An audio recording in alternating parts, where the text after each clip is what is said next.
besteiras, né, do jacaré e coisas que... E sendo bem franca, Paulo, eu fiz isso também com o Guedes, tá? Em certos pontos em que eu divergia dele, e faz parte da vida. Eu acho que o presidente fez declarações irresponsáveis. Isso teve um impacto. Por exemplo? Por exemplo, virar jacaré. Por exemplo, algumas coisas... Mas ele tava ali brincando em relação a... ele fez uma brincadeira usando uma hipérbole, né? Perfeito, mas isso eram coisas... Hoje eu entendo que tudo que ele falava era recortado. Né? Eu não posso nem falar o que ele estava dizendo a respeito de um procedimento médico que estavam querendo tornar compulsório e cujos efeitos colaterais a gente desconhecia, porque se eu falar sobre isso, até hoje gera problema aqui no YouTube.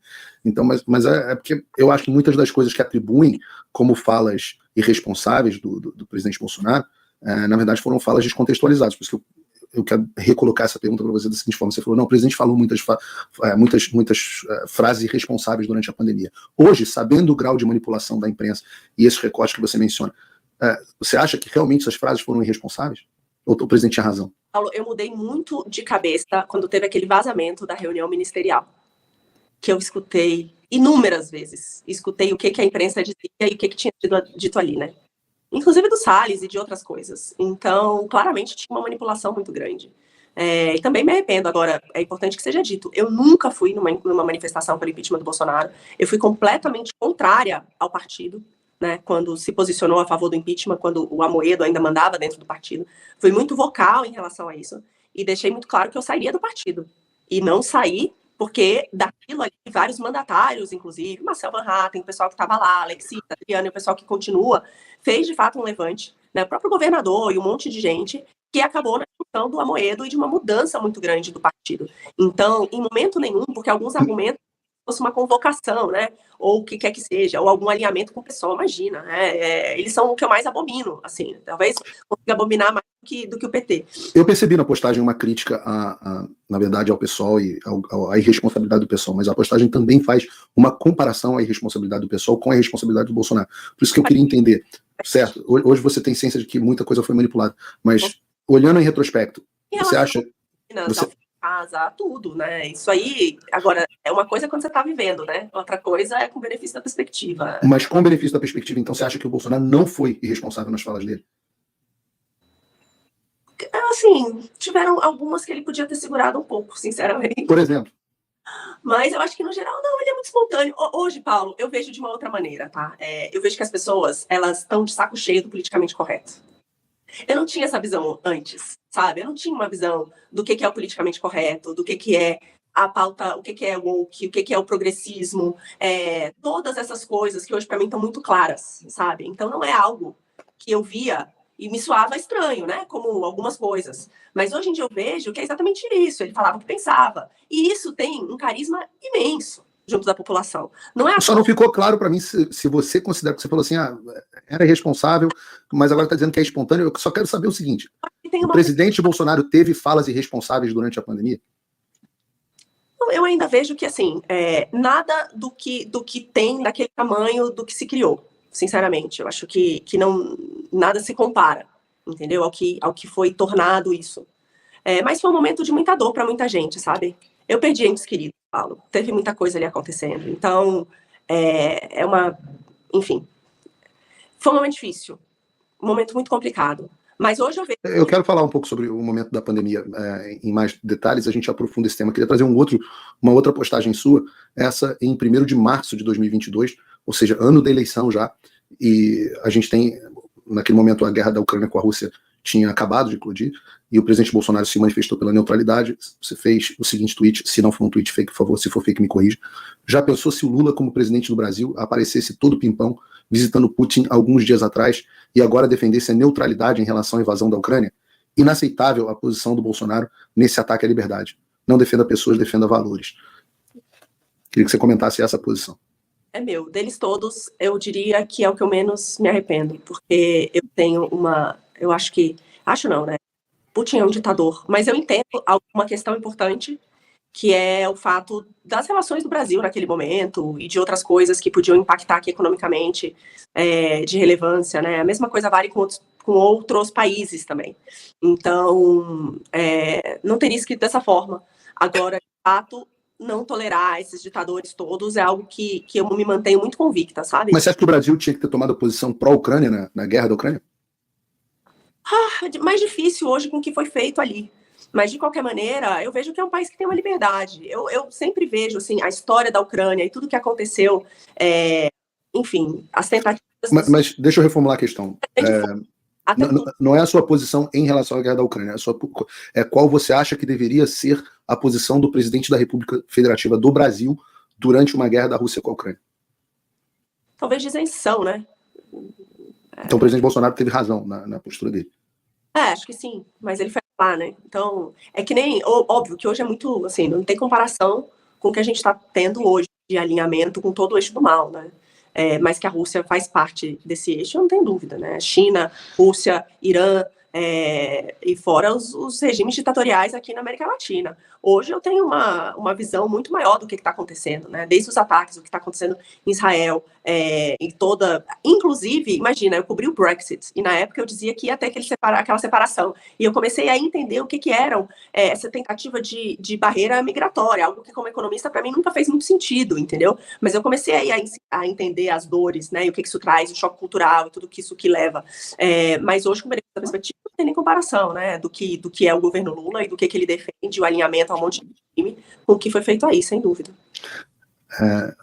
Tá encerrada a sessão revirar teus tweets antigos. Vamos voltar a um tema. Vamos mudar de ditador. Todo mundo virou tudo de cabeça para baixo, né? E assim, o que a Marina tem? Nem conta não paga, nunca teve, né? O bom eu já tive. É isso que acaba. Na dúvida de se a Marina é de direita ou não. Então, bom. Vamos mudar de ditador. A gente estava falando do Putin, vamos mudar de ditador. Porque você tem se posicionado de forma muito veemente contra o Alexandre de Moraes. E a pergunta você é candidata à Prefeitura de São Paulo. E alguns argumentos que essa posição contra o Alexandre de Moraes não deveria ser discutida numa eleição municipal, que é um assunto para as disputas federais, que esse ano a disputa é municipal, e, portanto, que os candidatos podem ficar de fora dessa discussão. O que você acha disso? Cara, em primeiro lugar, eu posso falar do Alexandre de Moraes, né? Só para deixar claro aqui, que tem gente que não gosta de falar. Não, pelo amor de Deus, fale. O meu ponto é o seguinte: como é que o prefeito da maior cidade do Brasil é o cargo mais relevante dessas eleições? Vai ser a Prefeitura de São Paulo, mais relevante. Então, assim, não existe descolamento da pauta nacional. Muito pelo contrário, o que acontecer aqui na cidade vai ser fundamental para 26. Não existe esse descolamento. Eu sempre falo isso, quando você tem protagonismo, você vai até o Congresso e pressiona por melhor leis, você vai até o Judiciário, né, e pressiona.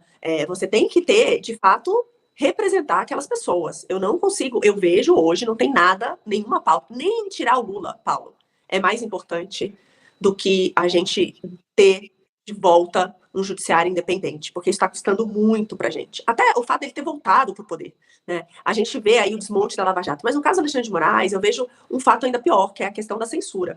E isso é algo que a gente sabe como é que termina, sabe? Não termina bem. Então, eu acho muito difícil hoje olhar para o Brasil e dizer que a gente está vivendo uma democracia. E por conta disso, por conta dessas arbitrariedades. O fato de hoje, mais da metade da nossa população, segundo a pesquisa da Paraná, a última, 60% não tem coragem de dizer o que pensa nas redes sociais. A maioria das pessoas não tem coragem de criticar uma autoridade. Olha agora o que saiu dos vídeos, do que aconteceu ali no aeroporto de Roma, né? Então, uma inversão completa. Saiu na mídia como se houvesse uma agressão ao Moraes, e no final das contas viu que o filho dele que agrediu. Então, a gente vê esse tipo de distorção. Outra coisa, cadê o processo legal? Como é que o cara pode ser vítima? Né? Fazer juiz, assim, é uma coisa que não tem paralelo. Então, eu realmente estou muito preocupada. Eu vi o que aconteceu durante as eleições de 22, isso aí tudo foi antes, né? Mas eu vi a forma como a gente teve um TSE que acabou sendo bastante responsável pelo resultado aqui. Bastante responsável. O fim das analogias, completamente você fechar, impedir, puxa vida. Aliás, assim, não podia falar da associação do Lula com Maduro, cara, da associação do Lula com Ortega. A gente tá vendo essa semana o Ortega dizendo, pô, Lula, você não é limpinho, né, cara? Olha lá a Lava Jato, né? Não vem, não. Então, cara, tava tudo tão escancarado e você não podia falar fatos, não podia chamar o Lula de ladrão. Não. Então, assim, houve, de fato, uma perseguição política muito grande. E não só disso. O que aconteceu agora com o Felipe Martins? Que provas foram adulteradas. Então, que regime é esse, né? E eu falo isso para você porque, assim, sem liberdade, de que vale? Então, eu não consigo ver alguém que está concorrendo à maior prefeitura do Brasil não se posicionar em relação a isso. Não se posicionar. E nesse assunto especificamente, aproveitando o teu gancho, o Pablo Marçal, seu adversário, você sabe disso, não tem praticamente tocado no assunto. Alexandre falou ali meio en passant, me pediu especificamente para não abordar o assunto quando eu convidei para a mesma entrevista que você foi convidado, e quando eu me recusei a evitar um assunto, ele cancelou a entrevista em cima da hora. Você acha que o Pablo tem sido omisso nesse assunto tão importante? Eu espero que ele mude de ideia, né? Ainda há tempo, né? Vai ter uma manifestação, eu espero que ela se mantenha, né? Há alguns rumores de que não vai.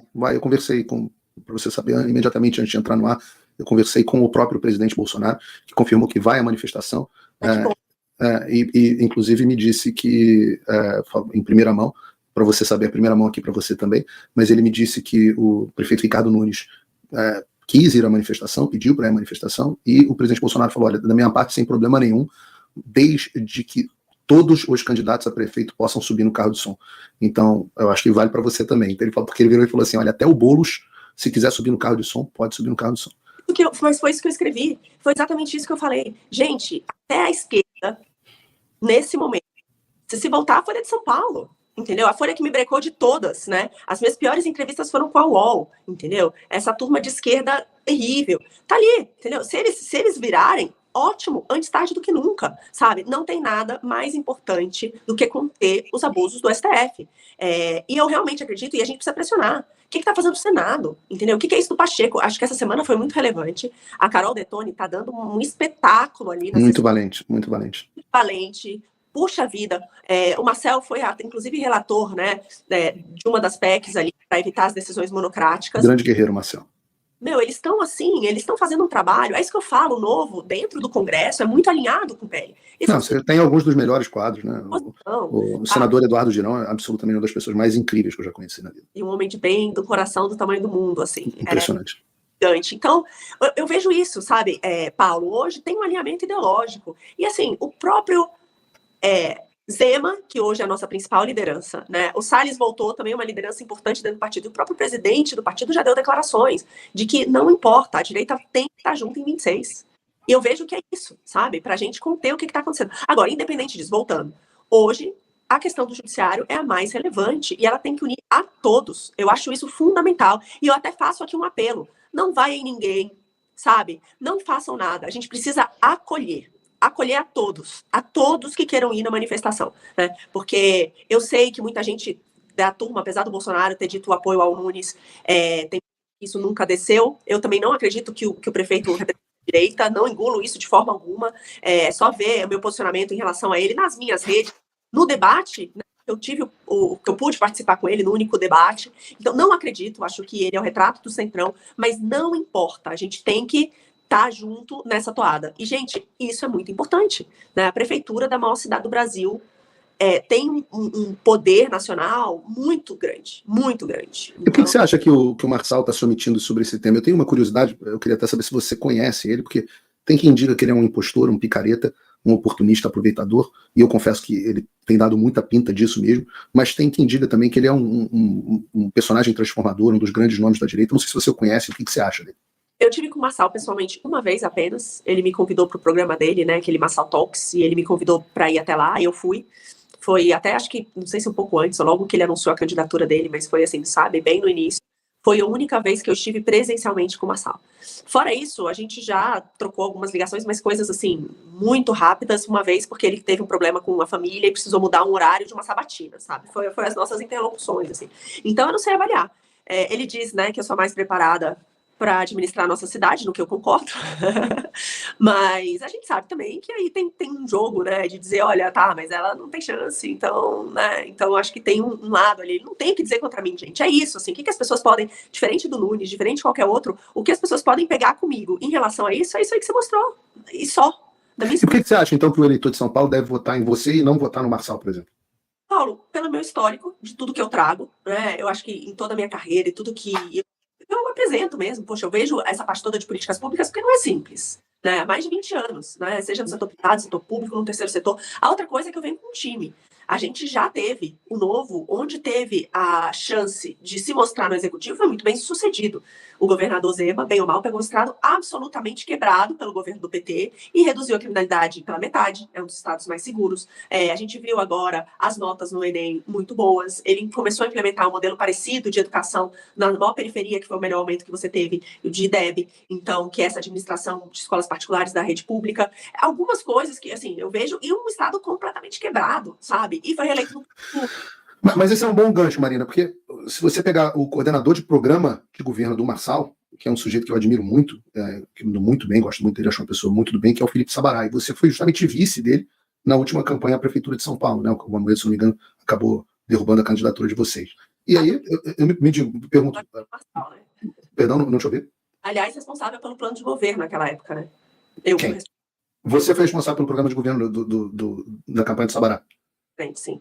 E agora o Sabará é o responsável pelo programa de governo da candidatura do Marçal. Né? E a pergunta é por que o Sabará não está contigo, como é que é a relação de vocês, e se o Marçal não está reunindo o melhor dos dois mundos, porque está trazendo, inclusive, o quadro qualificado do Novo a que você se refere. O Felipe, na verdade, Paulo, ele foi expulso do partido, né, por ter mentido no currículo, então isso foi algo, assim, importante. E naquela época eu expliquei para ele, eu não tomei partido, mas eu expliquei para ele, olha, a gente tem 32 candidatos a vereadores, na época estavam trabalhando há mais de um ano, eu não vou ficar no meio de uma briga entre ele e o João, que foi o que se transformou, eu vou te dar todo o tempo que você precisa para se defender, e tiveram 2 semanas de campanha para isso, mas depois disso eu vou renunciar, e isso fez com que a chapa caísse, porque até não tinha nenhuma chance de ganhar, porque não existe candidatura sem partido, isso tem que ser também bem claro, né? O que podia é reavivar aquele interesse da mídia em especular um monte de coisa, que foi algo que era muito complicado para um monte de gente que estava disputando naquela época, né? Então, mas eu avisei isso para ele, e quando tudo terminou bem. Mas depois disso eu não sei o que aconteceu. Inclusive, esses prints todos foram coisas que ele ficou no meu perfil, pelo visto, de lá até hoje, e trouxe à tona, né? Isso aí começou no perfil dele. Então, eu não tenho nenhum problema com o Felipe, mas eu acredito que depois de tudo que aconteceu, eu vejo que ele tem uma mágoa. Então, muito pelo contrário, aliás, a mulher dele é uma querida, trabalhou comigo na elaboração do plano de governo, era meu braço direito, já nos esbarramos aí, eu tenho uma admiração, um carinho enorme. E a mesma coisa com ele, até falo aqui, não tenho nenhum problema em relação a isso. Mas é uma dúvida mesmo, eu não sei qual é o time que ele traz. O que eu sei é o time que eu trago, né? Bem ou mal. O que aconteceu? A gente ganhou também uma prefeitura da nossa cidade de Santa Catarina, de Joinville, na última eleição municipal, e o nosso vice-governador foi para lá e ajudou nos primeiros 6 meses. E hoje tem 93% de aprovação, cresce 10% ao ano, tem os melhores IDEBs do Brasil. É o lugar que mais atrai hoje empresas, né, dentro do estado. Então, a mesma coisa, quem está dentro do meu time do plano de governo é todo o pessoal que estava dentro do Ministério da Economia. Então, o coordenador é o Carlos da Costa, a gente tem ali o time que foi o secretário responsável pela reforma administrativa, a mesma coisa da ENAP. Então, é um time de pessoas que eu, assim, admiro demais, né? Eu não tenho dúvida que se tivesse a oportunidade de levar a prefeitura aqui, o que a gente vai fazer nessa cidade muda o Brasil para sempre. Você integraria um governo Marçal? Paulo, o secretário, alguma coisa do tipo? Com ele, assim, sabe? Não tive, eu nunca tive. Aí é muito difícil. Por exemplo, quando eu terminei a minha campanha a deputada federal, alguns amigos que hoje estão na equipe do Tarcísio, ou o próprio governador Zema, né? Eu recebi algumas, enfim, me procuraram.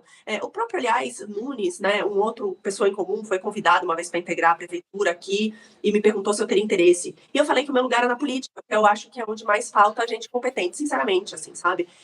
A gente tem... Eu sei a diferença que tem a caneta na mão na hora de tomar certas decisões, né? E eu decidi que o meu caminho não era esse, não era voltar. Eu podia ter feito, né? Então foi uma decisão que lá atrás eu tomei de que eu continuaria na política. Hoje, esse é o meu plano, vamos dizer assim, B, caso eu não seja eleita. Mas eu, sinceramente, eu acredito que eu ainda sou muito desconhecida. As pessoas não sabem quem eu sou. Lógico, o fato da mídia me boicotar me atrapalha demais, eu não estar em todos os debates, de não ter tempo. Por outro lado, eu estou tendo uma super exposição em programas como o seu, né, porque eu não tenho medo. Temos coisa de 19 mil pessoas nos assistindo nesse momento, e se as pessoas clicarem no like, a gente ainda vai ter mais. Gente, clica no like e compartilha. Mas é isso é uma opção, o meu caminho está aí, e eu não vou desistir do Brasil, Paulo. Foi uma decisão que eu tomei há 5 anos atrás, quando eu fui para o Ministério da Economia do governo Bolsonaro, a convite do ministro Paulo Guedes. Eu comecei a lutar pelo meu país e eu nunca mais parei. Nunca mais parei. Não foi uma linha reta. Tô aqui, né? Assim, isso me custa muito do ponto de vista pessoal. Não é simples. Eu podia ter uma outra vida, eu podia estar literalmente, né, curtindo os meus filhos, fazendo outra coisa, ou no setor privado. Foi uma decisão de cuidar do meu país, uma decisão que eu tomei e eu nunca mais virei. Hoje, eu olho o que me inspira, né? Eu digo, olho para a Venezuela, olho a Maria Corina, olho aquela guerreira, olho o que está sendo feito. E isso me motiva muito. Eu acho que a gente está cansado de pessoas covardes. Você tem religião, Marina? Eu sou cristã, eu me batizei junto com a minha filha. Minha vida não era, não, né? Meus pais não tinham, meus pais são ateus, então, mas a família do meu marido é religiosa, então foi algo que eu tive mais. Qual é a denominação? Oi? De qual denominação? Da Igreja Católica. Católica. É porque tudo isso que você está falando coloca muito essa questão do propósito. Normalmente as pessoas religiosas têm esse compromisso com o propósito mais forte, né? As pessoas percebem que existe alguma coisa de mais importante do que só o que a gente faz nessa vida, né? Então, sacrifício gera muitas coisas boas. Ele é iluminado, sabe, Paulo? Eu sempre acreditei nisso, assim. Sempre foi algo muito forte na minha vida. E eu acredito em valores muito importantes, né? Na dignidade, no trabalho, na bondade, sabe? Sempre acreditei. Então, isso, enfim, para mim faz todo sentido. E mudou, de fato, engraçado isso. Foi com o nascimento da Luna. Depois que ela nasceu e veio ao mundo, a minha vida se transformou completamente. E agora, com a chegada do Theo, eu digo que são os meus principais combustíveis. Porque, de novo, gente, não vai ser uma linha reta. Né? Olha como o atraso que a gente teve agora com esse desgoverno do PT, mas olha a paciência que essa turma teve, né? De toda a guerra, olha tudo. Então, assim, a gente não podemos desistir, sabe? Não podemos desistir de forma alguma. A gente precisa lutar cada vez mais, eu tô convencida disso. Então, você acha que eu faço isso confortavelmente? Sabe? Você acha que eu não tenho medo? Hoje, aqui no Brasil, você criticar o Alexandre de Moraes, o que isso significa? Olha a exposição que eu tenho, sabe? Você acha que eu faço isso sem medo? Não, óbvio que não. Mas você vai com medo mesmo, entendeu? Porque não tem nada mais importante. Então, a coragem não é ausência de medo, né? A coragem é você lidar com ele e você saber dos seus princípios. Quando eu deito na minha... Aliás, eu vou além. Cara, a nossa prefeitura hoje, Paulo, ela tá tomada pelo crime organizado.